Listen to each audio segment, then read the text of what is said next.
This time on Ask Christian Counseling Associates, join us with our panel guests, including Attorney Allan Parker, author of Reversing Roe versus Wade, as we explore the expanding mission of the Foundation for Christian Counseling and its pro-life mission. Learn more about how families are affected by post-abortive trauma and moral injury, and what can be done to save lives. Welcome, Tom. Great to have you with us today. Welcome, everybody. Today is our Foundation for Christian Counseling podcast. So all about what is the foundation about, what are we doing with this mission, and we're going to have some special guests today. Very excited. So we're gonna have some people online with us as we meet. We're in the midst of doing our dinner auctions. By the time people are looking at this podcast, we will have had events in Newcastle, Greensburg, and Morgantown, West Virginia, to raise funds for our charitable mission to the community. So everywhere that CCA operates, we raise money to make sure that people can have access to faith-based mental health and addictions recovery services, as well as other exciting initiatives that we'll tell the folks about today. Mm-hmm.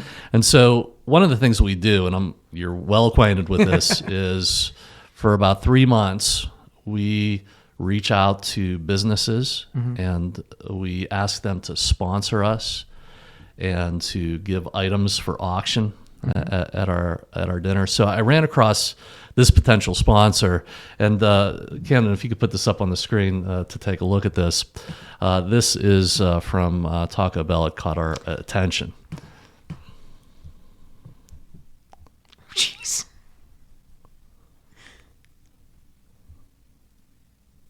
Is it this video? No, it's the chalupa behind it. There we go. So if you could make that large on the screen, so we all could see it. The press release says that Taco Bell releases new "Every Day We Stray Further from God's Light" Chalupa Supreme. And so this caught our notice. And the article reads, Taco Bell has unveiled its latest culinary creation, the "Every Day We Stray Further from God's Light" Chalupa Supreme. The fast food chain, known for its innovative and questionable menu items, has once again pushed the boundaries of gastronomic experimentation. The new Chalupa Supreme boasts a medley of flavors that will, quote, once again have you sitting alone in your car after midnight, questioning your life choices with every bite. We wanted to create something that really encapsulated the essence of existential crisis that our food is known for, said Taco Bell's chief culinary engineer, Mark Rodriguez. And what better way to do that than with a crispy chalupa shell filled with seasoned beef, nacho cheese, and 43 other ingredients we are too embarrassed to say out loud. You just can't pronounce it. According to Rodriguez, if you're looking for the perfect combination of Mexican cuisine and regret, then the Chalupa Supreme is perfect, the perfect meal for you. Reaction to the new menu item has been mixed, with some customers praising Taco Bell for continuing in its innovative approach to fast food, while others question whether humanity has gone too far. Quote, I took one bite and my taste buds felt like they were exploding. This was immediately followed by shame. Lots and lots of shame, said one bewildered patron. But then I went back to order seconds, so Taco Bell has done it again.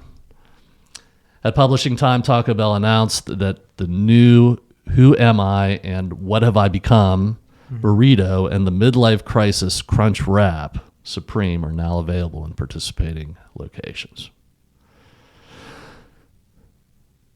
So that's not a real article, but just something funny as we begin, because supporting this cause, Tom, I want to tell the folks that they're not going to go through an existential crisis when they come to our events. We have a really great dinner for them, so they're not going to be out in their car wondering what they ate. It's a great time, and you get to find out how many people are in support of this mission we're going to tell you about today, and some amazing things that have happened this year with our mission. And so yeah, I'm excited to talk about this. And one of the things, the primary thing that we do is our counseling grants, but it's become so much more. And so we have a video about that. Let's take a look at it. Okay. Hi, I'm Dr. Rich Hoffman, President of the Foundation for Christian Counseling. In 2024, our foundation experienced remarkable growth, broadening our reach and impact. I'm humbled and excited to announce that effective as of January 1st, Concepts of Truth International has joined the foundation, uniting our efforts to offer compassionate support and guidance to those in need. Concepts of Truth is renowned for its life-affirming National Crisis Call Center, providing confidential counseling to women and families affected by trauma from reproductive loss, such as abortion, miscarriage, or for those actively facing a pregnancy decision. We are there at the point of contact. Through God-honoring support, we aim to reassure these individuals that the church stands by them in their time of need. Additionally, Concepts of Truth delivers Christ-centered sexual health programs to churches and schools nationwide, advocating for stronger, healthier families in our communities.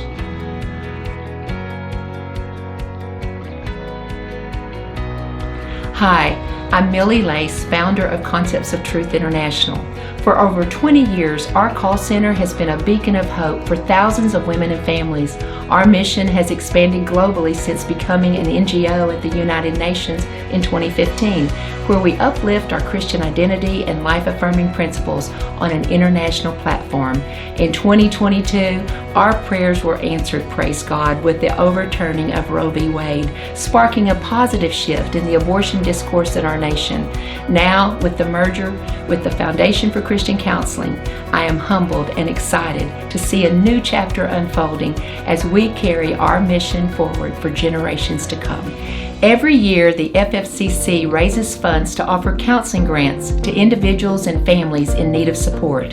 These grants are filling the gap and serving as a pathway for people to engage Christian counseling services, giving them an opportunity for transformation and personal growth.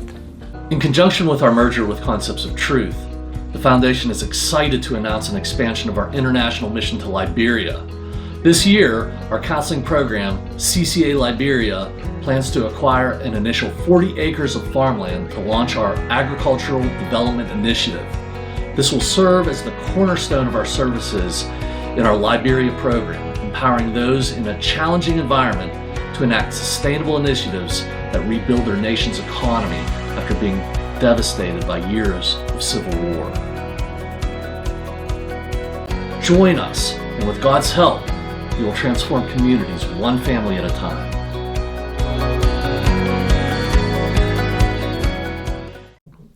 So pretty cool, huh? Awesome video. I mean, wow. Just a lot of things going on this year. So the primary thing, though, that we've dealt with, for the past 6 years, we've been primarily interested in giving counseling grants.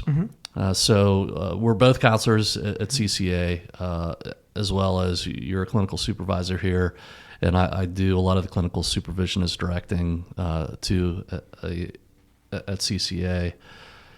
We're well aware that out of the 5,000 referrals that we get per year, about 7 to 10% of those are in some type of crisis.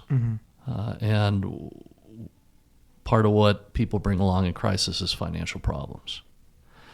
So a lot of organizations will have to turn those people away as they have fee structures or they take insurance, and these people are falling through the gap. Yeah. Have you ever, maybe, share a specific story of how you've seen that happen with us? Yeah. I just think I just see more trends and stories because I'm like, oh, there's so many. But, people don't come to counseling because they have their life totally, completely, 100% together. And sometimes that means employment. It's frequent that happens that people have to stop coming in because of, they're doing great work in the counseling and then just unexpectedly they're laid off. And sometimes they're the insurance holder, sometimes their spouse is the insurance holder, and the disruption in the services can be really detrimental. And especially when they're in crisis, you worry about things such as, safety to themselves, safety to people around them. And if they're not receiving that care, they've lost that structure and those access to those tools and to be experientially working through those tools. And it's really a big risk that isn't really filled in there by insurance companies or other places. And that's where the foundation. If people are actively struggling and in that kind of place, it's great to have them connect with a mental health resource or an addictions recovery resource. And it's a big risk to let that go. And there's just not a lot out in the community for people to access. Right. So we have a saying that when donors give, they're filling the gap. That's what we've always been after. We have this picture of a person walking in the desert that we talk about every year at the foundation. The person who is lost, alone, and in pain. They're hurting.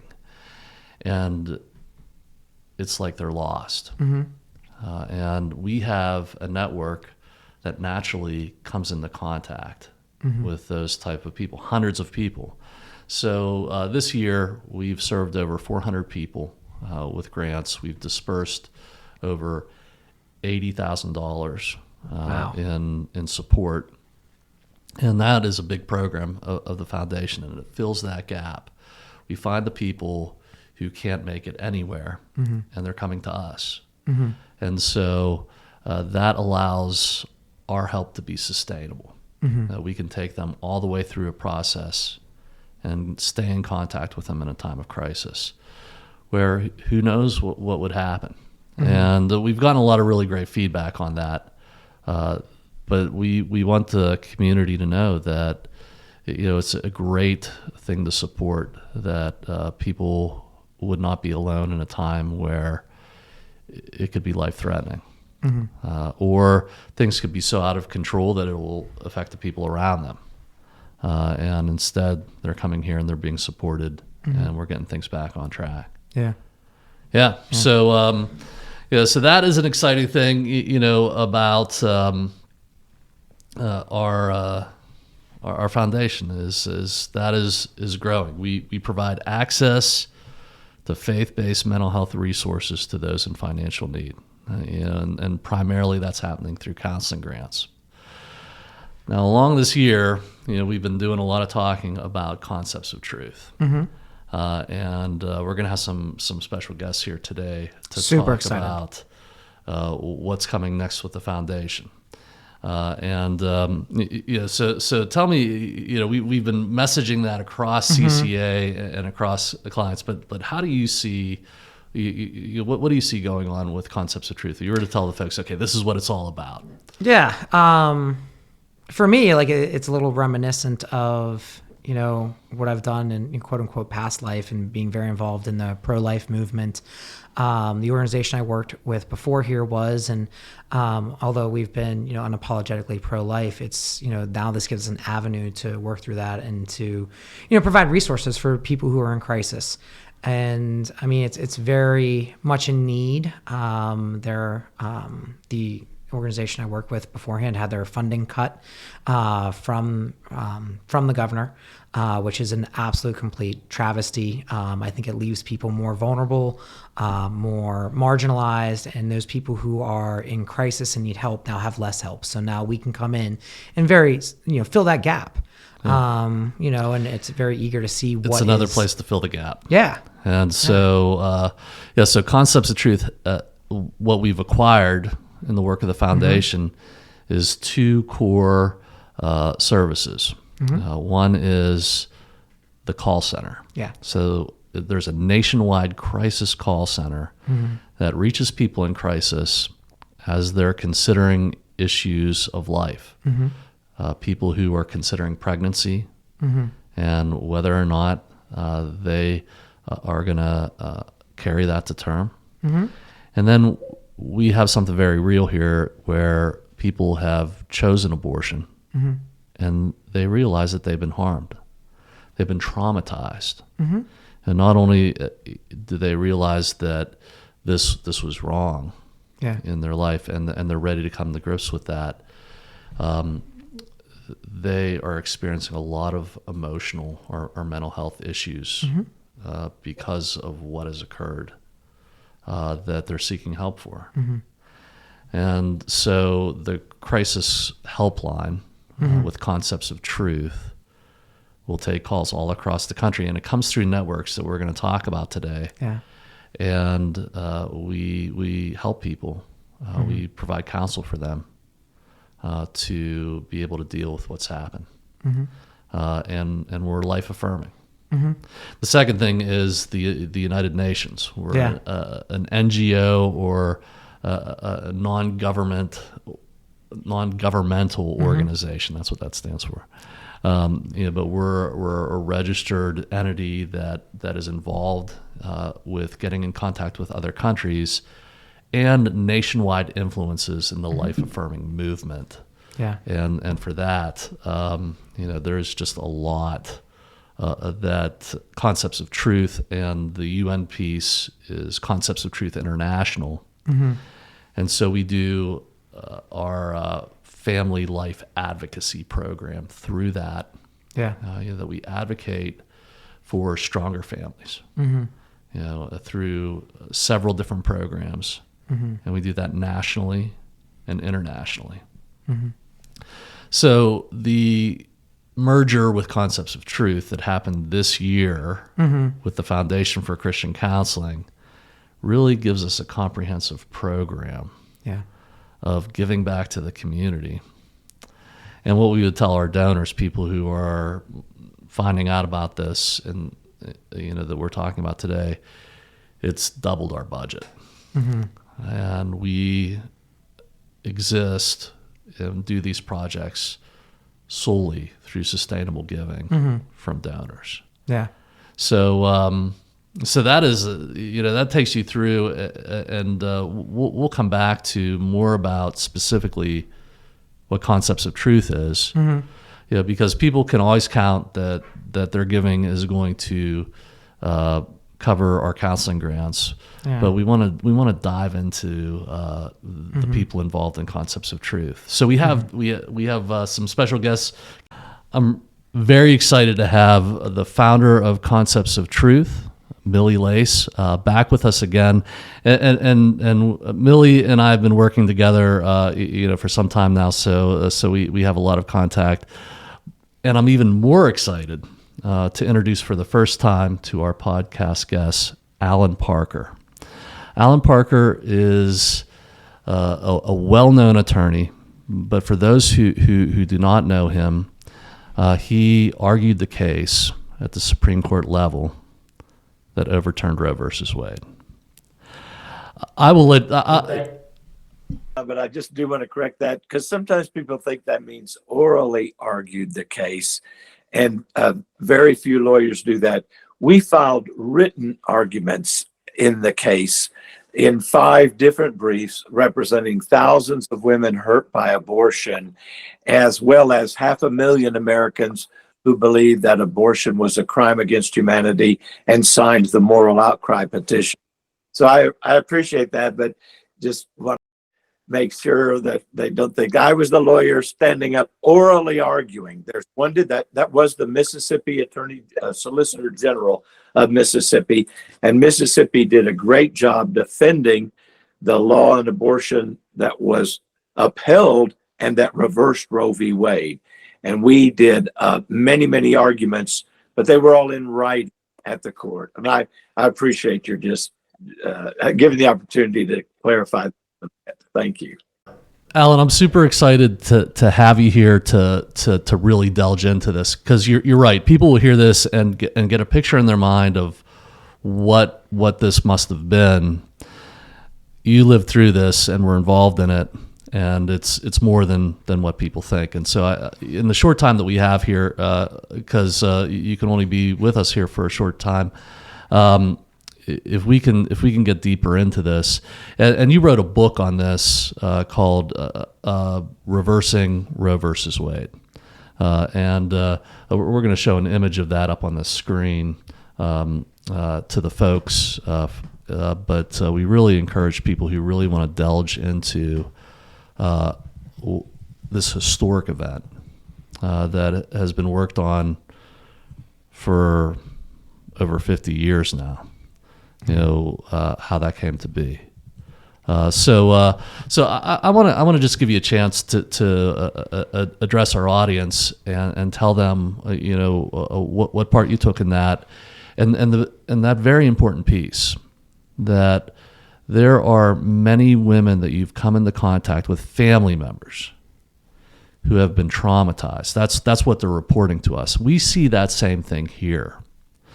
It's something that's not talked about. That was evidence that was collected, because people will deny that. But it's very important to realize when somebody comes to us and says they're struggling, they're hurting, we have to take notice. Mm-hmm. And that's another thing that the public doesn't really hear about. But please let me give you the floor here for a little bit, and just could you tell us more about your experience?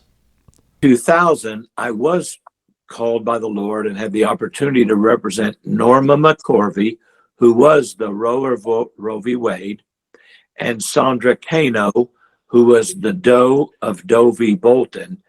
And these two cases together brought abortion on demand as a constitutional right, supposedly, to the United States. So they were the, quote, winners of landmark litigation where the Supreme Court said there's a right to an abortion. And we represented them in their legal efforts to reverse their own cases. That had never happened before in American history, who people who won landmark cases went back to the Supreme Court to say we were wrong. And in Norma's case, she never had an abortion. Well, neither party ever actually had one. Norma wanted an abortion, but she later began to work in abortion facilities and see how bad it was, and her conscience began to bother her, and she said, God help me, and she gave her life to Jesus Christ at a church meeting where one of the sidewalk counselors had invited her to come to church. So she heard John 3:16, and the story is told in more detail in the book. Her sworn testimony, what she told to the Supreme Court in her legal effort to reverse the Roe case, is in the book. The other party was Sandra Kano, even less well known than Norma McCorvey, Doe, but more relevant today because Roe is gone. Praise God, and no more. But now they're trying to bring back the health exception. Okay, you can ban abortion, except to save the life of the mother or for the health of the mother. And it sounds so appealing. Of course, we want everyone to have good health. That's what your business, your profession does. And we're glad that you're helping women to have good mental health. But the court said in Doe that health includes psychological well-being. And psychological well-being includes happiness. So if a woman says, I wouldn't be happy having a baby, it'd be stressful on me, and I don't want this baby, and it'd cause me problems, then she can get an abortion. And if one doctor, the one she's paying to do abortions, agrees, then it's just between her and him. That is basically the Israeli policy. They have a medical committee, but 99% of the times they get one. So a health exception is abortion on demand. And the truly deceptive thing that's in the book, you can read the story, her sworn testimony before the Supreme Court is there, it says, she never wanted an abortion. It's a lie in the case that says, I can't take care of my children. I want to have them aborted. That never happened. She'd already had some children taken away by Child Protective Services in her state because she had a hard life. She never wanted to kill a child. That story is in the book, and that was fraud on the court. And then the other thing, so we took those back to the court. And the other thing that really directly relates to us today and the fantastic work y'all do is the Lord sort of said, collect the testimonies of women hurt by abortion, because there's two lies. Number one, it's not a baby. And number two, it's good for women. And the best way, perhaps the only way to show and document by evidence is through the sworn testimony of women hurt by abortion. So that birthed Operation Outcry, Silent No More. Now we just call it Operation Outcry, so that women can anonymously, if they want to, they have to swear to it, but we'll protect their identity in court as they tell us whether to use their full name, first name, or initials only. Their story can be told to the Supreme Court. And it was the evidence of women that in 2007, 7 years after we started, got the court to reverse a 2,000-year-old Supreme Court decision where the Supreme Court had said no state can ban any kind of abortion, even partial birth abortion, where I hope children aren't listening, but the baby is pulled almost completely out of the womb except for the head and then crushed, and a dead baby's pulled out. So this is talked about in debate settings and how some of the gruesome procedures that are involved. But what you've mentioned so far, just to make clear to everybody who's listening, these two cases, Norma McCorvey, and then the second person who was Cato, they both reversed their testimony, and that was a big part. But there's also, back in 1973, we didn't have the technology to really clearly see that life begins at conception. And now we do. And also this narrative that people would be harmed if we did not make this available on demand. Now we're seeing the trauma in many, many cases of women who experience abortions who have been deeply psychologically harmed and will testify to that. And that's all in your evidence and what you've collected together, what you talk about in the book, that we really need to take in. And that's exactly right. And now we're going forward from reversing Roe v. Wade to making abortion illegal and unthinkable in all 50 states. And there's been a dramatic turnaround already. Some people are very discouraged in the pro-life movement, but think about it. When Roe was the law, all 50 states protected abortion, pretty much up to the moment of birth. But now, 15 to 20 states ban abortion. A third of America in just 2 short years have banned it. And here's the arguments, and people can sign the moral outcry petition on our website if they'd like to. Why should a state ban or make abortion illegal? Number one, it's a crime against humanity. It's killing a human being. Number two is abortion hurts women.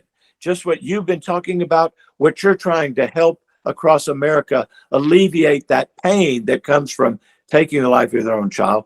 Number three, though, is kind of a new argument that no woman has to parent a child in America if she doesn't want to. There is a safe haven law in all 50 states, and under that law, a woman can safely surrender her child at a hospital or fire station at the moment of birth or up to a certain period of time thereafter. And she can be free of parenting, which is why women get abortions. No woman really gets an abortion to kill a child. I want to kill a child. There may be a few, sadly, in America that do that, but not the vast majority of women. They just say, I can't take care of a baby, or I don't know what to do. What am I going to do? I can't bring this child to birth. I have no strength to deliver the child. Well, Safe Haven says, don't kill the baby. Don't hurt yourself. Give us the baby through the Safe Haven law, which is free to the woman, unlike expensive abortion, and has no abortion-related trauma whatsoever. If you don't have an abortion, you can't be traumatized by it. And then number three is what's going to happen to those children. There are 1 to 2 million families every year waiting to adopt newborn children. So it's the love, love, love solution. Love the baby, love the mother, love the families waiting to adopt newborn children. If I get all what you're saying, Alan, and that would be my next question for us to grapple with. Now that Roe versus Wade has been overturned, what are the next steps? I hear you saying the next steps are to work state by state to overturn Roe versus Wade there, or overturn the right to abortion that was suggested in those court cases. There's 3 ways we could make abortion illegal everywhere in America. Number 1, each state could ban it. We're a third of the way to doing that. Number 2, in theory, the federal government could pass a law banning abortion as being inimical to human life. It's not, you can't do it. It's murder, and the federal government could prevent it in the practice of medicine and interstate commerce. And then number 3, and which is the one I think will happen and that I would urge your audience to pray for the most. Ultimately, what the Dobbs case did in reversing Roe v. Wade, they said there is no right to abortion in the Constitution. That had to be done. That was the first step. Now they need to find the right to life that is expressly in the Constitution. Is there a right to life in the Constitution? Everyone in America can say, of course there is. It's in writing. You don't have to search for it in the dark shadows of the Constitution, the penumbra like Roe did. No, where is it written? I will quote it. And by the way, it's now on the inside walls of the U.S. Supreme Court in their public hallway. The Fifth Amendment says, no person shall be deprived of property or life. No person shall be deprived of life, liberty, or property without due process of law. So there's no person shall be deprived of life. And the other is the 14th Amendment. No person shall be deprived of life, liberty, or property without due process of law. So it's in the Constitution twice. The only question that needs to be decided now is, when does life begin? Or even more important, what did the people at the time of the ratification of the Fifth Amendment and 14th Amendment, what did the people of the United States think life meant? And if you asked anybody back then, you say, hey, see that pregnant woman? Is there a human life in her? Of course, you idiot. What's the question? Their term for pregnancy was with child. I'm with child. Long before the baby was born, they were calling it with child. And the law protected the children even from murder, but also gave them benefits. Like if the parents died before the child was born, when the child was born, they got to inherit property. So it's just a matter of time before the U.S. Supreme Court, in an appropriate case, says, oh, there is a right to life in the Constitution. That's the next step, but needs a lot of prayer and a lot of fighting. So your audience can do any one of those battles. The state level is critical. The federal level is critical. And then the lawyers and the Supreme Court are critical. We need to pray for the Supreme Court. They can be active in electing the other 2 levels of government. I will pray for that and allow these 3 things to crystallize in my mind. What you're saying, just to wrap my mind around all of that, it takes a while to think about. I can tell that you're, of course, very geared. You've been fighting this battle a long time, and the people around you, and you're experts, and it's appreciated. One thing that I reflect on with this is the polling, where everybody is at right now, and I wonder what your thoughts are on that, and maybe we can bring Millie in on this to talk about too. That the polls look like it's, and I don't want to misquote, but it's around like 60-30, or 35-65, 65% opposing a total ban of abortions. And then recently the political climate seems like there's not going to be a move from conservatives to support a total ban. And it's because it's politically unsustainable. So we could, if that's anywhere near accurate, there's a lot of people out there right now that don't know what to think about this. Mm-hmm. What happens there? How do we address this together nationwide to really get to a place where we could overturn abortions or ban abortions across the country without everything getting ballistic? And to understand the situation, and you don't really have to be a lawyer to understand this. Life is simple. Every human being actually knows it. Even most women know it in their heart. That's one of the reasons why abortion is so terrible to women. They begin to feel badly, sometimes right away. Sometimes they believe the lie. Oh, they told me it's just a mass of tissue. Then later, the second baby, the wanted baby, they say, would you like to see a picture of your baby? Would you like to hear the heartbeat? I remember one of our women saying, there's no heartbeat. There's no heartbeat. It's not born yet. And then she hears the heartbeat. And instead, what should have been a joyful time of her life, I'm pregnant. Look, there's my baby. Very happy. She was gripped with sadness, grief, and shame and started crying. She killed her first baby because they lied to her. So number one, we have to get out the stories and the women, courageous witnesses who've been through a healing program like Millie Lace's incredible program. And there are 3 ways to get healed. God can miraculously heal somebody right away. And your bones can be healed. You can get a miraculous healing. Number 2, there are some incredible lay groups where women get together, study the Bible and read it and get tremendous help from that. And then there's professional counseling that some people need because sometimes it produces very deep and long-lasting trauma or that affects other areas of life. And professional counseling can be helpful in those cases. But the women who've been healed, and Millie has been doing this for now almost 23 years, over 20 years, as a woman who's also had her own abortion, that I'm sure she'll talk about here in the podcast. The women have to be the ones who lead the way. We are now starting Women Hurt by Abortion listening sessions across America. We're going to be doing it to legislators. We're going to be doing it to the media. We're going to be in small towns, in churches, everywhere this is needed. And it'll do 2 things.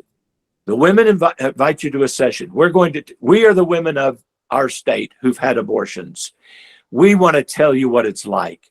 And then they're going to describe the suicide attempts, drug abuse, feeling inadequate, just all the things that Millie can talk about. Just go on and on. Sexual dysfunction, anniversary reactions, complicated grief, nightmares of a bloody baby at the back of your bed, things like this that most people don't even understand. Then they're going to say, so we don't want any more women of our state to go through this when we have a safe haven alternative nobody even knows about.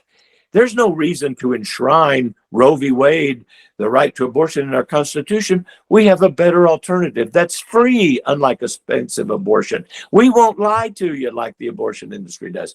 It's free. Simply relinquish your child at a hospital or fire station. Then the third simple argument is, hey, and if you're a woman right now and you're pregnant, you don't even know how to pay your medical bills. You're thinking, how can I care for a baby? I can't even pay my medical bills. Well, then you qualify automatically right there for Medicaid, free medical care, prenatal care, delivery, aftercare in every state in the union. You're not alone.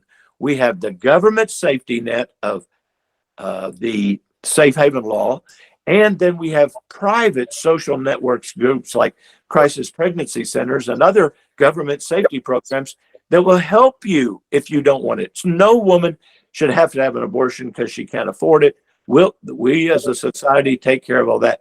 But if you just don't want the child, you're not ready to be a parent, you can use the safe haven law in every single state and not have trauma for the decades in many, many cases. Usually until you get some kind of healing and forgiveness. And are able to forgive yourself through counseling, particularly once you understand that Jesus Christ does forgive the sin. It's a sin. It's terrible. It produces grief and trauma and disaster, but it's not the unforgivable sin. And there is help and healing through professional counseling and through Jesus Christ and the Church of Jesus Christ, where these programs should also be available in churches across America. Amen. Thanks for all what you're sharing, and I know our time is short to have Allan Parker here, so I want to bring in Millie and just to have a chance to interact with Allan, and hopefully Millie, you can stay on after Allan goes. Millie, you're muted, so you want to take off your mute button, just of all we've talked so far. Concepts of truth, and we're going to show a lot of the information that Allan has shared. We're going to show up on the screen for our audio listeners. If you look at the video, you'll see Allan Parker's information, some of the resources that he has talked about. But you can also call our crisis helpline at Concepts of Truth, and we'll show that number and get access to all of these resources. And so if many listeners out there have been affected by abortion, they have been harmed, traumatized, and really might not know where to go to start dealing with this. And this is the reason we have Millie and Allan here today to send a message to the public that there's resources here that you can access. But Millie, let me have you enter in, and anything that you want to say to Allan, or just Dr. Hoffman. Yes, before Allan leaves, I just have to say to Allan, to the audience, to everyone, Allan's a hero. He's a hero. Allan Parker, you're a hero in the pro-life movement. And I tell everyone, Allan's like my brother, because through the years, I've watched and I've seen this man be so humble. And Allan, it was your humility. No doubt you've always stood for the women. I can remember years and years ago when you asked us to use our helpline number on those affidavits, but you were so, I would talk with you about recovery and how important, and you even made the statement today. You said after recovery, it's like after recovery, we are not here. We're here to do no harm. But once someone heals, that signing that declaration form be another part of their healing, of our healing. It was for me. And then to their testimony. Revelation tells us we're made overcomers by the word of our testimony. And that is what we've seen for over 20 years leading up to the overturning of Roe v. Wade, and these wonderful affidavits that the Justice Foundation and Allan, like you're reading this book, felt so compelled to collect, and how all that was just a God thing. But I have seen this man, Allan, I just say to you, you have been anointed through the years by the power of the Holy Spirit. And I know that our spirits have been united and our hearts have been united. And it thrills my heart today to know that we merged with the foundation that wants to continue this. And just yesterday, I'll tell the audience, Allan's group with Operation Outcry had a practice listening session to get ready to give our testimonies to it's the National Association of Christian Lawmakers that's going to come up. And these are so important. And yesterday, to see the faces of women on there, some I've known for years, some were new. It was such a blessing. And to know that there are millions others, hundreds others. Every state has these women that can speak up, and not just the women. I always say, also the man, the families, the grandmas, everyone can share. And that's what's so missing today. Education. And then you mentioned churches, Allan, and it is, we need to pray for pastors and churches. I sat here just thinking, I think someday when I have time, I'd like to do a survey and call any pastor, just a list, to ask how many of pastors, how many churches have ever allowed a woman who's had an abortion share their testimony on a Sunday morning. Give us 2 minutes. Just give us 2 minutes. Yesterday we did it in a minute, because we want to make it short and brief, just to educate. But it's so much work to be done. There's so much work that's been done. Praise God for the overturning of Roe v. Wade. And Allan, Thank you so much. You, like I said, you're my hero. Of course, God is ultimately the one who did this, and all of the spirit-led attorneys that were in that Dobbs case, and then how you contributed. Thank you so much, and I'm so happy that Dr. Hoffman had you on today, and because people got to be educated. Thank you, Millie. And we all need to be heroes. I thank you for what you said, but God is calling us to be heroes, being willing to stand up. How do we overcome Satan? By the word of the Lamb, by the blood of the Lamb, and the word of our testimony, and that we love not our lives unto life. So we're all a hero. Even a mom staying at home with the children, that's a hero. Motherhood is a hero. So you don't all have to do things like I've done, but and he also said, you will be my witnesses in all the earth. When he ascended into heaven, he said, wait. And at the time, the Greek word for witness was martyr. And it didn't mean being willing to witness unto death, but so many of the early Christians were martyred that it came to mean a witness unto death. And maybe that's what Jesus chose that word. But we're not advocating, and we're praying against persecution that leads to death, but even persecution is a blessing. Blessed are you when they persecute you and call you names for my sake. How many people are afraid to speak out because people might call them a name? You're anti-woman, you're homophobic or something. They just have names for us, but that's a blessing if you're doing it if you're condemned not for wrongdoing, but for preaching the name of Jesus or things like that. And you're right, Millie, on our website, women can still give their testimonies. We're going to take them to legislatures and courts across the country. The ones that have already been done, we're going to give like the packet of that state's women's testimonies to the pro-life legislators in that state. So they can say, both they've heard by their ears and I've read testimonies. I've heard the women of my state. I don't want any more women to be hurt by abortion in my state when we have a safe haven law. There's no reason for a woman. And in exchange for some months of pregnancy, which is substantial and serious, we're giving the woman relief from 18 years of parenting obligation. So that's a pretty good social compact, but killing the child should be wrong, and safe haven is better than killing a child. It's not the best way to live, but if you're in a bad situation or can't do it, don't kill the child, and we should take abortion off the table. It's not an option. We don't allow people to kill anybody else who's just bothering them or making their life terrible even. Except, anyway, in self-defense with a weapon. And the baby is not an intruder. The baby is not an intruder. It's not a parasite. It's a blessing from the Lord. But even if the woman doesn't feel like that, she can safely surrender that baby. Allan, thank you so much for your testimony and reversing Roe versus Wade, a heroic lawyer, famous, and humble, part of a group of attorneys. This took an army of people to really do this work. I am very interested in having you back on. We gave the listeners just a taste of what's involved here. I'm going to put Camden in touch with you, and hopefully we can have you here in person someday soon, and just really go through the history of this. I get a strong message here that it's important for people who are aligning with this mission to have a voice and to deal with the reality. Yeah, there's people who disagree, but there's also people who are really passionate about taking up this cause and defending the life of the unborn and being life affirming. And that means all life.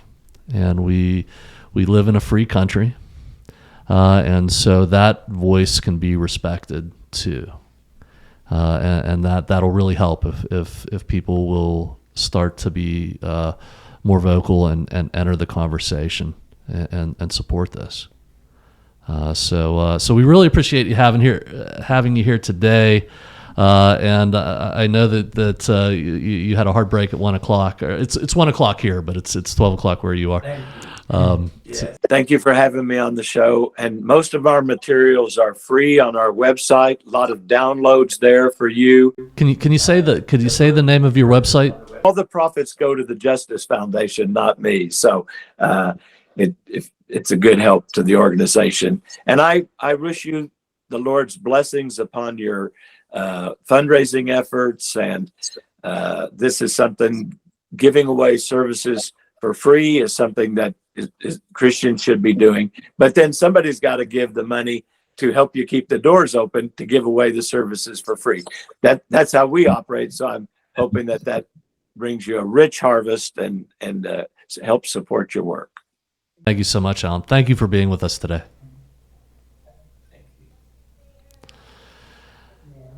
Wow. That gentleman is part of history. Yeah. And I bet you, just being from the Northeast here, that many people here are just meeting him for the first time. Yeah. And so we're going to have him back. I tried to get him to say his website that you could go to. It's actually, I think you can just say operationoutcry.org. operationoutcry.org. And And then, did I mess that? Did I say the right organization? it's the Justice Foundation. I'm sorry, Gary. Try to cut that out of there, so we don't confuse the public. It's the Justice Foundation. And say the website once again, Millie, for the listeners. operationoutcry.org. Okay. Is Millie sound okay as we're going forward? Yeah, I mean, I can hear pretty well. Okay, Gary, is that going to be okay? Yeah. Okay, good. Okay, so Millie, we're going to do a segment with you. Do you have time? Me? Yeah. Yes. Okay. Yes. And I thought if I could share it about pregnancy and, abortion, and how people through the years we have met people that think because we're for abortion recovery that we're not saving babies. And Dr. Hoffman, we've had so many times, whether we were speaking in a church or talking with a caller on the phone that is pregnant, that all we have to do is ask, have you ever heard someone's story who's had an abortion? And we have had so many babies saved because the woman would change her mind that was calling us to see how much an abortion cost, or that she was being pressured to have an abortion and she was pregnant. So I just want people to know that when we that have had abortions can be healed to a place to help others, it is huge, because it's our experience. No matter, we're not political and we're not legal, but we are here for the healing. There's so much freedom that can come when a person comes out of denial. And just yesterday, I was going through some old files and I ran across this pastor's wife testimony, and she won't mind if I call her name Jackie. But she shared so much about the shame and how it was just like hot oil poured on her when someone would mention it in church or whatever. And yet she had to go through, she already knew the Lord had forgiven her, but she going through a recovery program and working through those, the grief, because we destroyed a human life. But that is, no one can imagine what shame and pain that is unless you've been there. And many women are still in hiding, and they're still wearing a mask, like I was for 12 years, and repressing it, and the addiction that comes from it. I mean, you can just hear the stories of wanting to hurt ourselves, and suicidal tendencies, and actually attempts of suicide and suicide. So it's there, and it's a huge problem, and yet it gets so polarized politically. And right now it is so confusing in this whole political culture of what's, of of everyone being their own authority and not submitting to God's authority and his of life. And so anyway, I just wanted to say that, yes, babies are saved when we share our story. And then, of course, when we educate and we provide, referrals for that pregnancy care on the helpline. But let me be clear to the audience that, because we're talking about all of what the foundation is now, and a lot of people are just used to us providing counseling grants, and we're using this phrase, we're casting a vision that we fill these gaps everywhere, and now.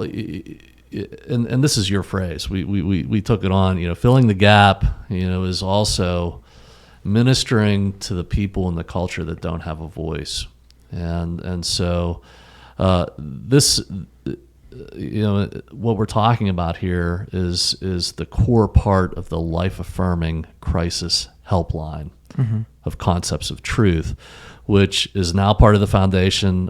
We oversee that program. It's nationwide. It's 24/7. It provides crisis counseling for those facing pregnancy decisions and those experiencing post-abortive trauma.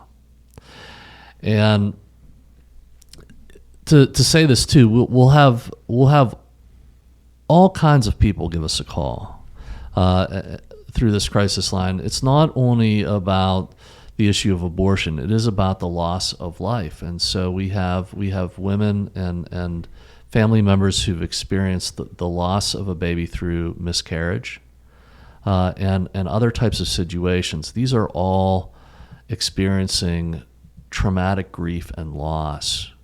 So the Crisis Helpline is an expert resource. Concepts of Truth have been doing this for 23 years. And now we're bringing this to our network, and so that's what we're talking about, and we're really just diving deep today into like what all of that is. So Millie, you have a lot of testimonies and a testimony yourself. Now you've been on the podcast before, but there's probably a lot of people who are just hearing this for the first time. Could you share a little bit more, testimony about what ends up, how this ends up in post-abortive trauma, and there's this phrase now that's being used. It's moral injury, and I'm going to summarize this, but you can talk about this more because I know you're an expert in it. But when we come into conflict with things that we hold as true, things that we hold as right, but we've been through a situation that brings us across that boundary. We've been encouraged by somebody or a culture to just, in a moment of vulnerability, to step across that. It causes this injury. It transgresses a boundary of morality that we hold dear, but for a multitude of reasons, now we've gone across that, and there's been a lot of damage done. That is, to me, the core of moral injury. And the research now that shows, wow, this is a really big thing in psychology. So I hope I'm doing that justice. But how am I doing with that, Millie? Absolutely. And we have someone, Concepts of Truth within the foundation, Kaylin Carlson. She's working on her doctorate, if you remember, and she's doing a whole thesis on, moral injury of abortion.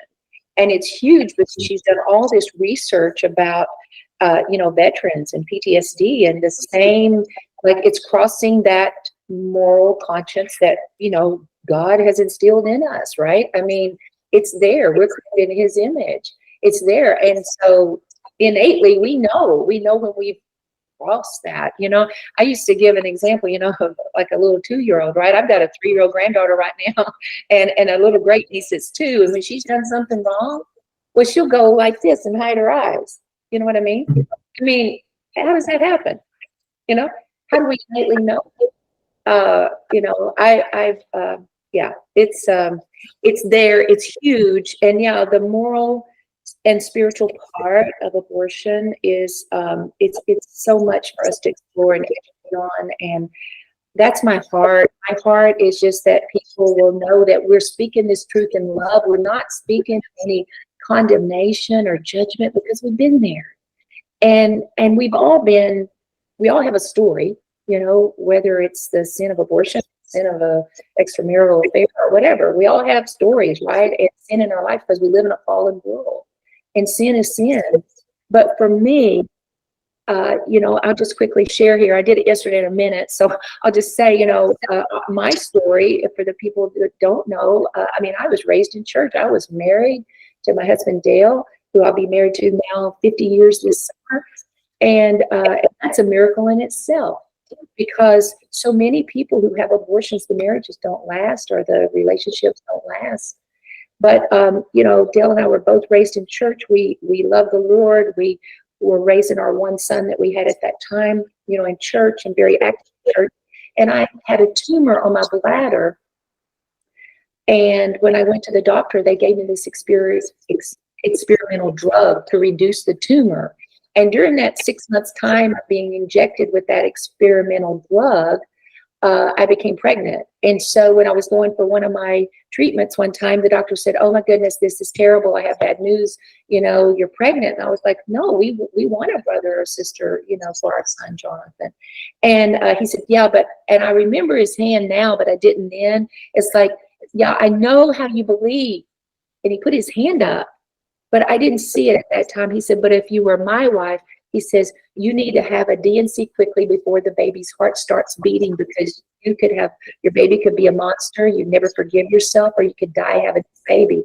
So I left there in fear and panic and went to, my husband Dale, crying, and we called in our parents and shared. And I remember just the prayer was so short, because my mom and my mother-in-law just patted me and said, "Honey, you have to do what the doctor's telling you to do." And I honestly at that moment felt this relief. And I've talked to many, many young girls and women that say they experienced this relief when they knew that they, were going to go get this abortion. The doctor never used that word in my case. He said D&C, but he sent me to an abortion facility.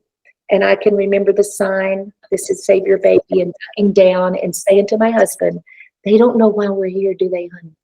You see, we were not there to get rid of a baby. Like Allan said, people are confused or feel pressured, or most women are like in this situation, that they're not supported. Statistics say that over 60%, 65% of women say they would never have an abortion if they had the support of the father, whether they're married or not. It's sad to say, but if they'd had that support, they wouldn't have had. But here, my husband and I are going for this, believing the doctor, not getting a second opinion, And anyway, like I said, I'm going too long. Probably you've got other things, but long story short. Please continue. Huh? You're doing well. Okay, but immediately after that happened, because I didn't know. I at that moment in time, God knew my heart. I was in fear and panic, and I thought I was doing what I had to do. And I at that moment, I didn't know. But immediately afterwards, when some young girl looked at me, about 16 years old, she looked at me sipping juice and said, "Was yours a boy or a girl?" And that's when this moral, spiritual realization, something came into my life, because I went, "Oh," and just to call it a boy or a girl. No, I was getting rid of dangerous tissue. And that's when it hit me. And that's when, didn't talk on the way home, get home, and I start hemorrhaging, and my mom saying, "What did I do?" And she says, "Honey, I guess God would have taken care of this if we could have just trusted him." But so in my brain at that time, in my heart and my feelings, I didn't want to call the doctor.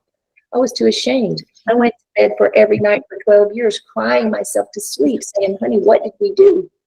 And Dale would say, "Honey, we did what we had to do." He tried to help me. He tried to justify it. But all those years are denial and wanting to punish myself during the next pregnancy and all the things. But thank God I didn't take my life. I didn't get addicted to drugs like so many did, because I did know the Lord. I was dealing with this. I would say, "God, forgive me if I've sinned." But it took me 12 years to say that I did sin. But during that time, I know that God is a compassionate, loving God, and he sees our heart. He sees right where you are today. He sees the girls and the women that are out there that are so confused, or they're angry and just, getting down for this right to their bodies. But man, do we need, a spiritual awakening. We need to notice life and the problems that it presents in our lives.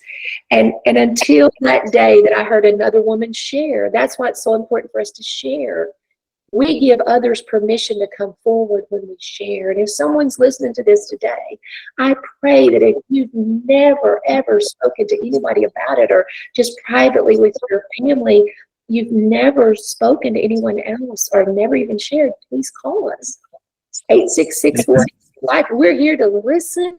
We are here. Everyone has had some type of trauma in their life that answers these calls, and so we're here to listen. And if you're having marital problems and you don't know the reason, or relationship problems, it's like many times that abortion is that root cause, and it's just been pushed down and going on and on. But anyway, Yeah. Millie, so just all about this, the crisis helpline.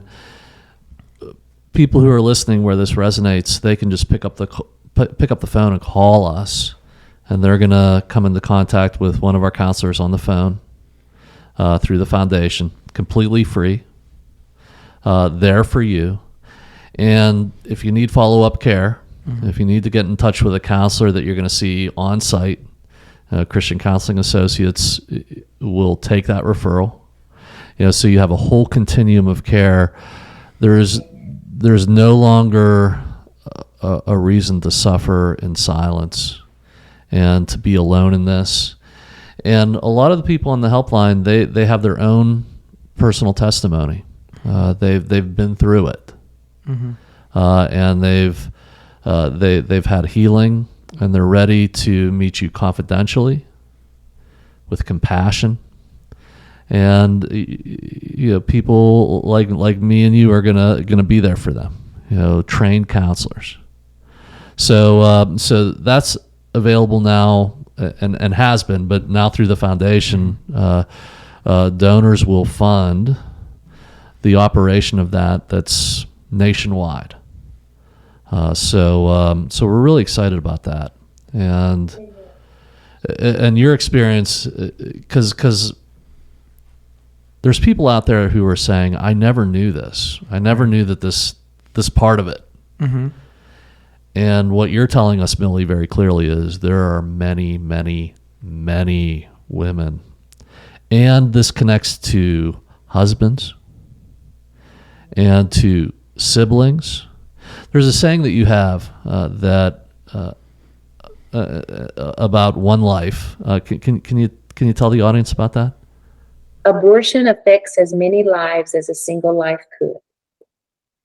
And that was coined years ago by my oldest son, and it's so true, because for every woman, there's a man. There is a man that's hurting out there and drowning themselves many times in alcohol and pain, or drugs, whatever. And they've either paid for an abortion, or maybe their girlfriend or their spouse or whomever went and without their permission, did it, and they feel like they're so, not counted. There's so many scenarios that happen that I think the general public doesn't really realize because it's not talked about.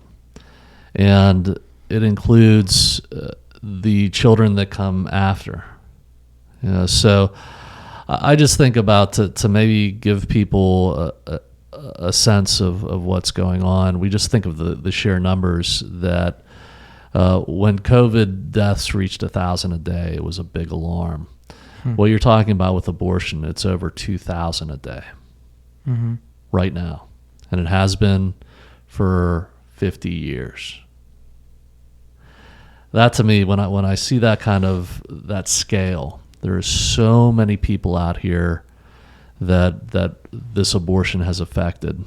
Just through the lives that could have touched the family, all those people eventually struggle in some way, and a lot of time in silence. Call the crisis helpline. and talk to people like Millie, who will be there for you, and start the healing. We have that available for you.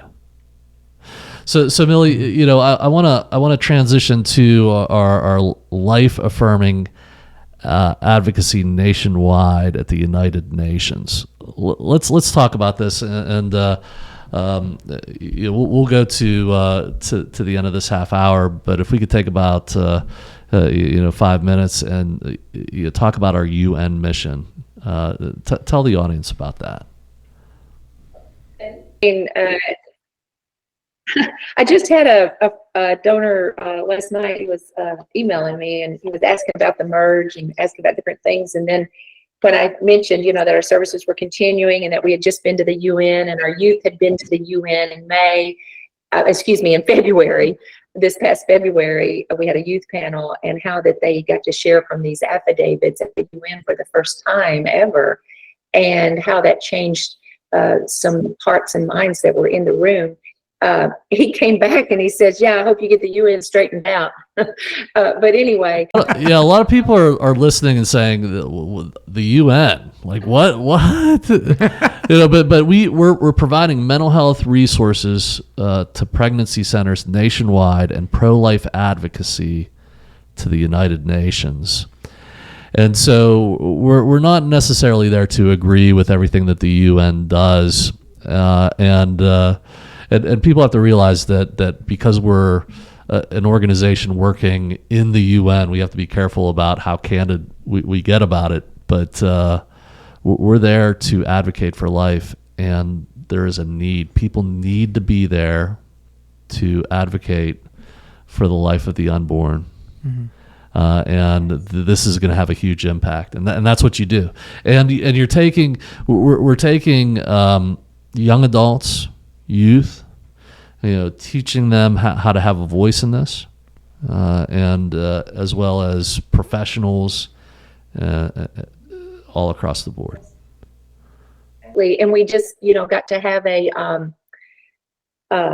virtual event, and we had in the virtual event, we had Dr. Priscilla Coleman, who's done many, many studies and published in the British Journal of Psychiatry and things like that. And she joined with us. I mean, there's so much work to be done. And especially when you say youth, my heart, I used to be a school counselor, so my heart is always the youth and the next generation of Christian counselors and this next generation of young people who know truth and know that it's, based on a biblical foundation to have a voice and to do it and speak the truth in love and to be educated and to educate. I mean, man, it's a great mission, and I'm so excited. I'm excited about the merge, just so many things. But yeah, at the UN, Concepts of Truth was accredited back in 2015, and it was such a God thing. And if I ever write a book someday, I get to write it all down.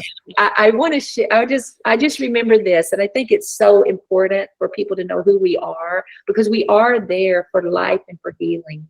And there's so many people that are coming there, nations of the world that are coming to the UN, that they want resources, they want help. We had someone just in February from Malawi who wants our sexual health curriculum. I mean, it's like there's such a need for a recovery curriculum, a need to be trained. They want help, and they've come so many years and just hear all the bad of all the problems in the world. So if we can just be there to offer some resources, it's like a bright light in their lives.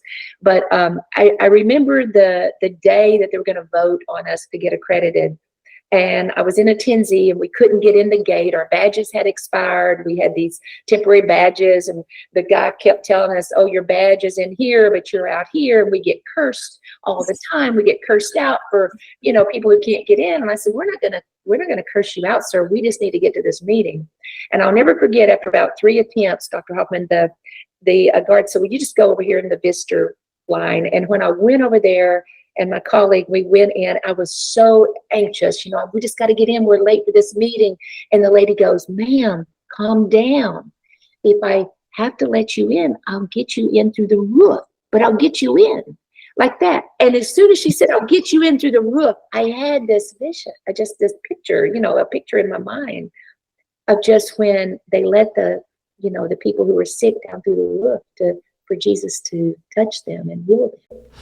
And that's what you bring to this big place. And there's this vision that we talk about, this picture that we want people to have in their minds, and it's ripples to waves. Mm-hmm. That every donor, everybody who works with the foundation, it's like throwing a stone into a pond, and we look at that and say, this is something, it's sending a little message, and it's never going to be big enough. If people will step forward in faith, be part of this movement, what God can do is take this across the whole country. And in order to do that, we have to interface with places like the UN, mm-hmm.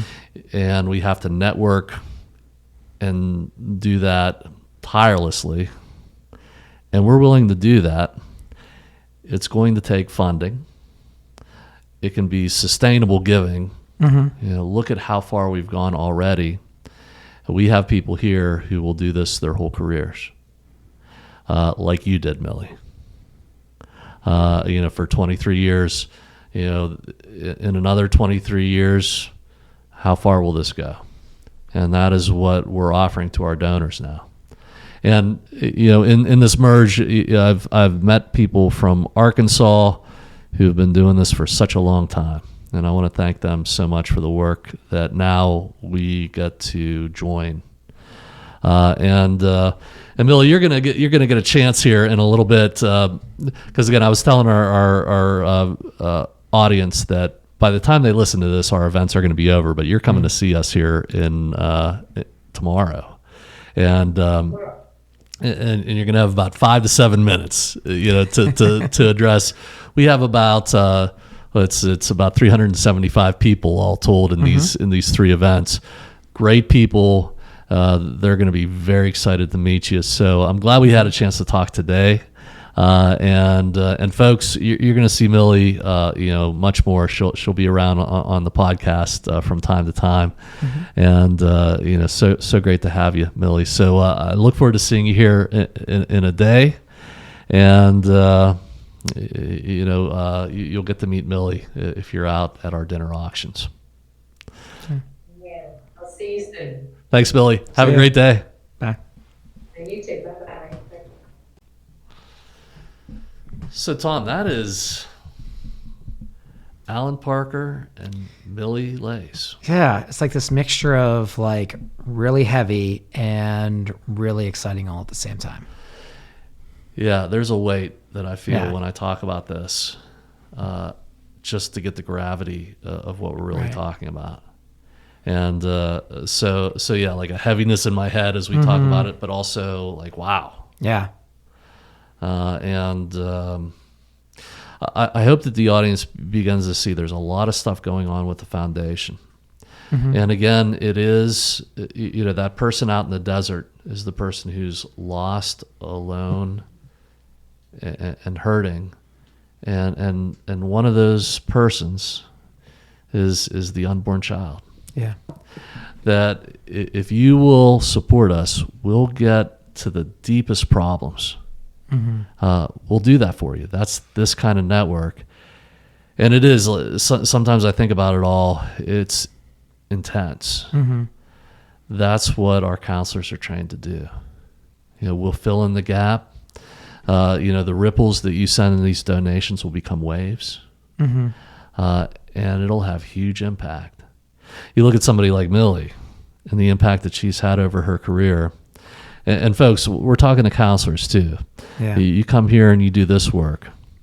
You'll look back and what God has accomplished through us. You will not be sorry. Yeah. Come this way. We need more people to do this. Donors, people of the public, church leaders, business owners, family leaders. Come this way. Yeah. There is exciting things happening that you can invest in here.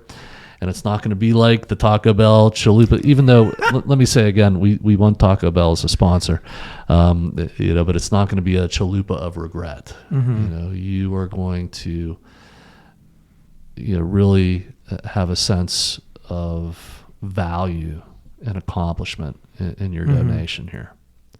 But Tom, I don't know. I can only imagine what's all going through your head after all this. So, wherever you want to go with this, it's up to you. But, one of the reasons I wanted to have you here on this segment is there's this other piece. Right. If you're saying, well, what else is the foundation doing? That's not enough? It's But not. wait, It's there's not enough. more. There is more. That is our family life advocacy internationally that we do through our sustained giving that the donors will contribute. We provide sustainable mental health and rehabilitation resources in challenging international Christian mission areas. Right. So one of the things that we've had all along, we get calls from missionaries. We get calls internationally. The Crisis Helpline through Concepts of Truth, get that. And the Christian Counseling Associates, we get those calls. And so our policy is not to turn anybody away. And a lot of times people will give to somebody in Greensburg, will have a donor say, like, I want to make sure that the people in Greensburg are getting taken care of. Right. And what we want people to know is that your giving has allowed us for the last 7 years to take care of all of the needs. And what we're asking our donors to do is to trust God, that his provision will be enough, that if they give out of their sustainable resources, that if you give out of the extra that you have, and what we're seeking to fund all of this is the advocate donor. Right. The advocate donor is a person, church, or organization that will see us as a local and international mission. Will give $125 a month or $1,500 a year. That if we have 300 of those donors, and at the time of this podcast we have 8, so we're encouraged by that. Thank you. But when we attain 300, we will take care of all of our mission needs through that sustainable giving. Until I think of something else. It will grow. And what we say to the public, like we're looking at all the time on how to make our financial needs sustainable. So insurance funding, public foundations, business supporting us in larger ways. We're cultivating that too. But the base of that is the advocate donor. But if you're going to give recurrently in any amount, we invite that to start down that path. And we have people, especially involved in the pro-life movement, who are legacy donors. Those donors are giving $10,000 or more a year. And so I know that there's a person listening out there now who has the resources to give sustainably at a high level, and know that we need you too. So the Family Life Advocacy International program is right now in Liberia, West Africa. We were called there years ago by church leaders, and our contact there is Reverend Dr. Jerry Kula, and so he's been on the podcast before. You could look him up. He's been at the dinner auctions for the foundation, and they believe in our mission, and they said that we need help, and so they in their country have, like everywhere, a problem of drug addiction. Right. And so the last part that we've been mentioning several times is that we're experts in helping people recover from addiction. And you want to see people fall into the gaps. You want to see what will fuel somebody into a crisis where they will not be able to affirm life in their mind and heart and choose an abortion. A lot of times addictions are part of it. And so if you connect with us, regardless of where you are with resources, we're not going to turn you away. And so Liberia, West Africa, a great country, economically challenged, and one of the most economically challenged regions in the world. And so they can't afford any kind of treatment. Right. you are a farmer. And so this year, we've been asking the question, because we've been training pastoral counselors there, and we've been sending experts over to do that. We've been looking at the drug problem and other associated mental health issues. We came to the realization that one thing that Liberia has is great natural resources that are undeveloped. And that if we could, as part of this drug and alcohol rehabilitation, bring people to residential treatment and give them a sustainable job, Right. this could help them recover, and move forward, into society once they've gone through treatment. Yeah. It could help pay for the treatment, make the treatment sustainable.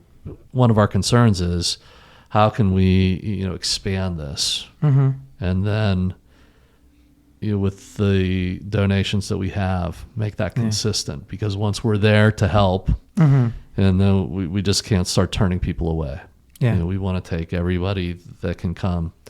And so the mission now, the international mission, is added on agricultural development to train people vocationally to farm. Yeah.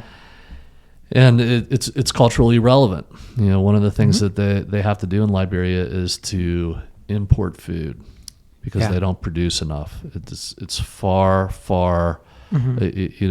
less produced in the country than they need. Yeah. And so if we were, giving people the opportunity to recover from drug addiction and then have a sustainable job that could pay for their treatment and then help society, this is the kind of sustainable treatment program that we want to model, that anywhere in the world, we'd be willing to do.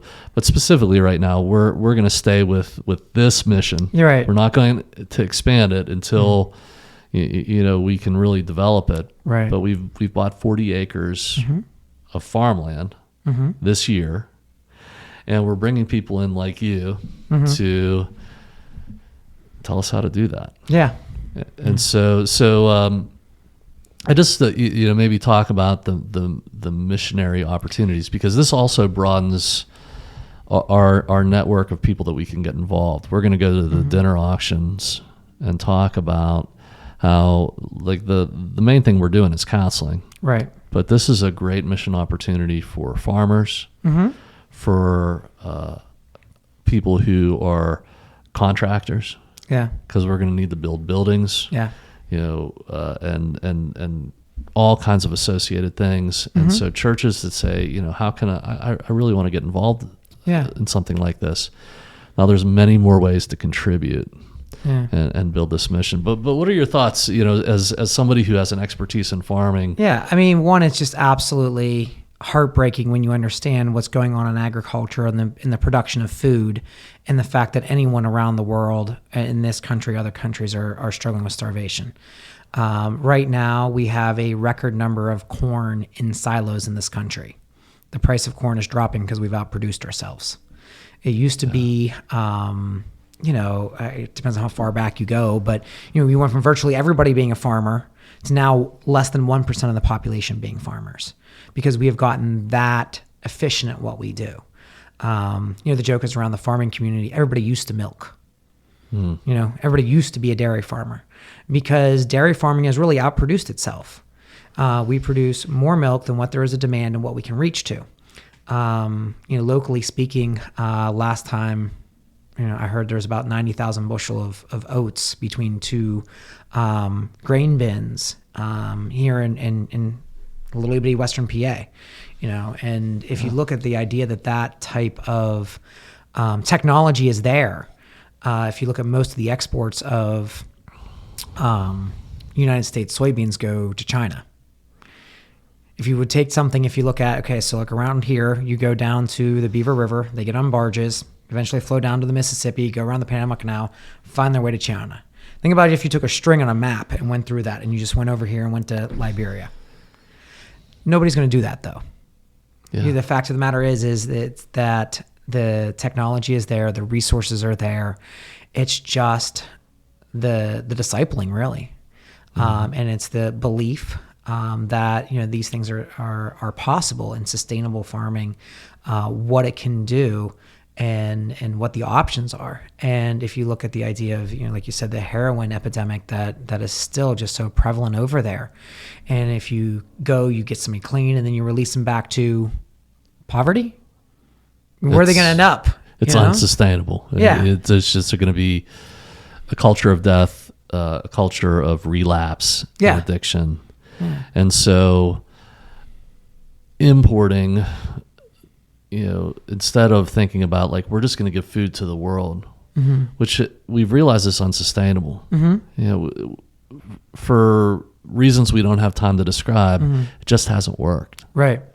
And so there's starvation around the world, but if we imported what we take for granted here, that we have overproduced, and now we can build relationships in other countries, specifically for us, Liberia. We're going to keep our mission focused until we have success here, that we have a process of overproducing in this area, and then seeing where we go from there. Yeah. And involving experts, and doing that specifically for this drug and alcohol program so that we can scale it. But the opportunity to bring that all together, because we have to. Right. To really stretch the donor dollar as far as it can go. Because again, I want to make the point that we're in our 7th year of operation at the foundation, that we run completely off of public foundation funding and donors giving, that we've taken care of every need, with the giving that has been available. And we want to continue to do so. So what we need to do is, scale this operation to multiple locations like we have here. And in order to do that, we need to be doing more than just counseling people. Yeah. It has to be comprehensive vocational rehabilitation. And it has to make sense to the country. Yeah. In this sense, when people are starving, that makes sense. Again, we don't all the time think it's a big deal here, but it is. Like you can speak to it. Yeah. I mean, 20 years ago, I was over in Africa, and I mean, I was on the other side in Tanzania, and I was just looking around like, wait, you've got the resources sitting right here in your dirt, and I would see the farming there. And I mean, I only got to tangentially talk to people when I was there. I was through a study abroad trip my senior year in college, but it's absolutely mind-blowing. You talk about COVID. In 2020, I think the numbers were somewhere between 1 to 2 million people worldwide is what COVID killed. And it was about 8 million people died of starvation in 2020. We know how to cure starvation. Yeah. COVID was what it was. But wait a minute, we have it. The answer is food. The answer is seeds. The answer, how do we get this to people in a sustainable fashion? And the exciting part, I think, from a donor perspective is to realize how far your money will go and the impact that it has. There's, you get that resource there. You get people who are there and committed and know what they're doing.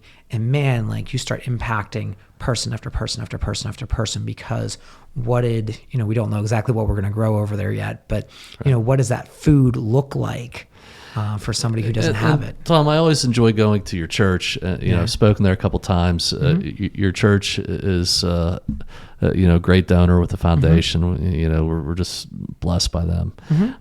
Right in the middle of farmland. Riding down the road, right and left, farm after farm after farm.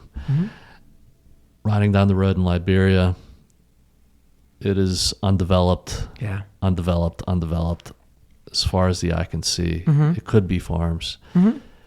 This vision of ripples the waves. Yeah, I want that picture to be etched in our minds, that we can have an influence that starts people looking at us and saying, wow, I can do that too. and we would be there on the ground. So donors would fund us eventually being consultants year round, doing the tough work, facing the tough challenges. And we're used to doing that as counselors. We're going to come face to face with reality, and there is problems that have occurred that, we're not the first people to think of this. Right. So we're willing to do that work. We have a great group of dedicated volunteers, and always remember that CCA is part of this, that there's a majority of people here at CCA are actively engaged in the foundation, and are willing to volunteer time and resources to contribute to this. And we could start a movement. And that's what we're being called to do. That's what Liberia wants to collaborate with us on. And it's going to be comprehensive. We're not looking at doing one thing. We're building this around our counseling program and doing it sustainably. So we're not going to overextend ourselves. We're going to do what we can do. But again, the agricultural piece is a way to expand this and bring in more of the church together. My home church is Charter Oak, and farms all around Charter Oak. So it's something that we take for granted.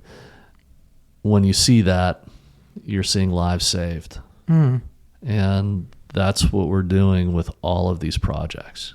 Yeah, we're going to be able to come back to you folks next year, and we're going to start to count the lives that have been saved. I'd want people to ask themselves, how much is a life worth?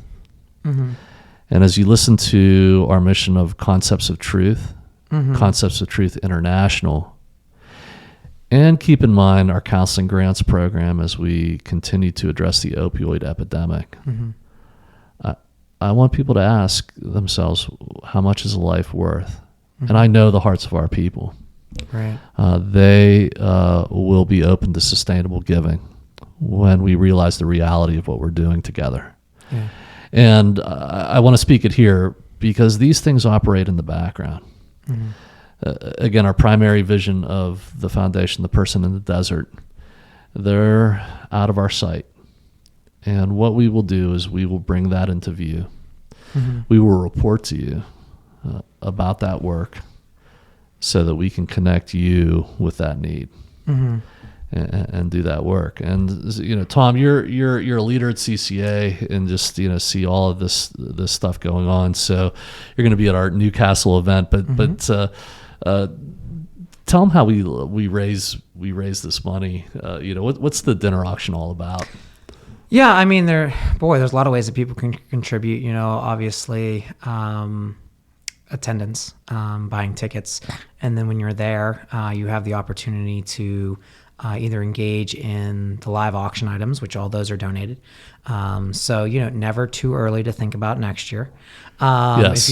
If you're a business and you're like, oh, I would like to donate, or I can have this, and you're looking all year round, and you're going to be like, what do I do with this? Do I need a tax write-off? Gotcha. We have people who come and they donate things year after year. I had a person call in, she just donated a grand piano. I don't Really? know. Yeah. And, I just saw it come over the email. And so people approach us with all kinds of items. Wow. That definitely is just an example of businesses that come forward with what they have. So it's wow. And so donations. Yeah. Tax deductible. Yeah. Yeah, I mean, it doesn't have to be any of the large things, the baskets, that goes to more of a silent auction function. Silent auction baskets. Yeah, those are, what is that term? Like, there's the summation of all the little things, there's a mass to that. Those are very helpful, and it's a year-round thing. So, for a church, just to look at the option of, giving to the FFCC as part of missions or benevolent fund. I know that's how my church, one of the ways that my church supports that. Thinking about it, like we've done speakers at events for, donations. You've spoke twice at my church, and we just recently have had Justin Kunkel come up last weekend, did a great job talking about addictions from a biblical perspective. We'll come do that for a donation. So I feel like there's one main way I'm forgetting. What am I forgetting? Definitely you can go to the website. Yeah.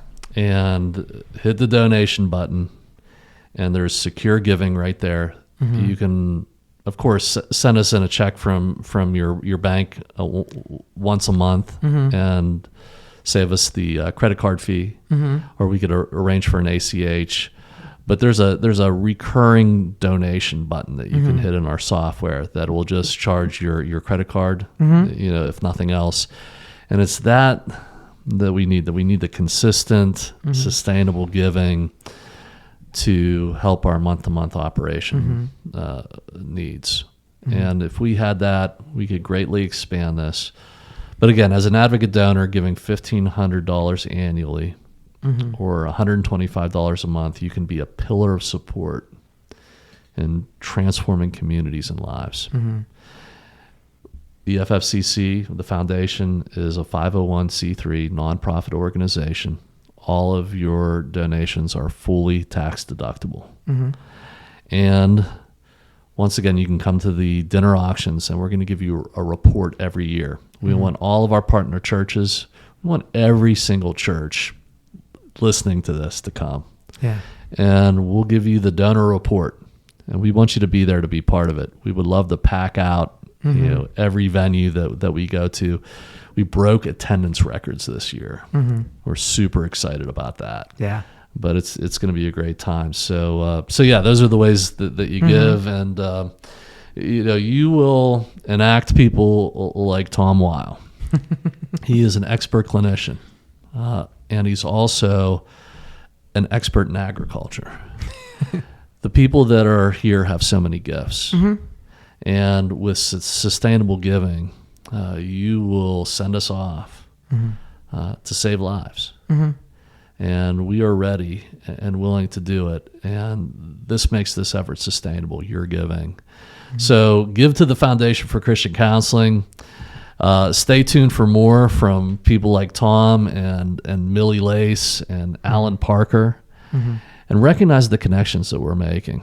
As you come to the dinner auctions, as you see what's on our website from our donors, there's many, many people that are in this network now, and we hope people will join us. Yeah. So, Tom, would you pray for that? Absolutely. And pray for the mission of the foundation, and we'll end it here. Yeah. Dear Heavenly Father, I just thank you for your goodness, that in a world that has so much suffering in it, that we can have the privilege of bringing light and caring and compassion to the suffering and the darkness around us, Lord. And I thank you for the organizations, for Christian Counseling Association and the Foundation for Christian Counseling, that you would just work through us and give us guidance and wisdom as we seek to do your goodwill to this world, and to look at the vast reaches that you've given us this opportunity, Lord. I just think of Allan and the great things that he has done, and then just the humility that is just so apparent in that man, Lord, that we would emulate that to everyone that we come across with through all of these areas. In Jesus' name, amen. Amen. Amen. Thanks for being with us for the Foundation Podcast, and we'll see you next time. Yep.